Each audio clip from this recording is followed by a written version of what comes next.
শুক্রবার সকাল 10:38 হঠাৎ তীব্র ঝাঁকুনি।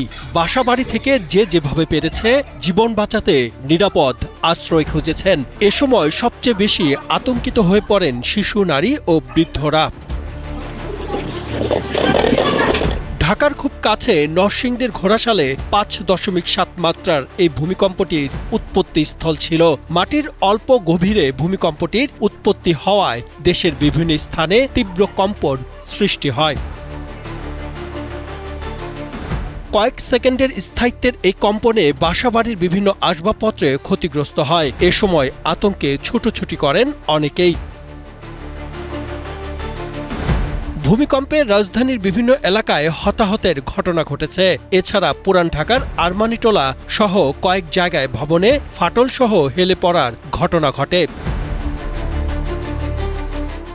এছাড়া রাজধানীর খিলগাঁও, বাড়িধারা, কলাবাগান সহ বিভিন্ন জায়গায় ভবনের বিভিন্ন অংশ ধসে পড়ার ঘটনা ঘটে।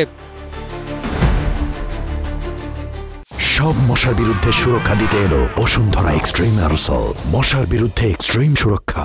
ভূমিকম্পের সময় পুরান ঢাকার বংশাল এলাকায় একটি 5তলা ভবনের ছাদের রেলিং ধসে 3 পথচারী নিহত হন।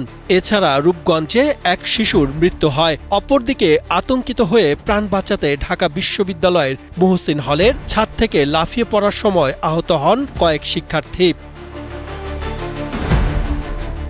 ঢাকার বাইরেও ভূমিকম্পে হতাহতের ঘটনা ঘটে। উৎপত্তিস্থল নরসিংদীতেও প্রায় 45 জন আহত হয়।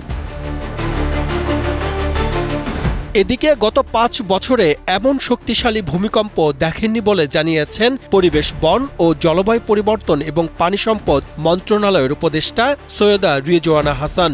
বলেন, ধারাবাহিক ভূমিকম্প বারবার সতর্ক বার্তা দিচ্ছে। এটাকে বিবেচনায় নিয়ে বড় ধরনের ক্ষতির হাত থেকে বাঁচতে এখনই প্রস্তুতি নিতে হবে সকলকে।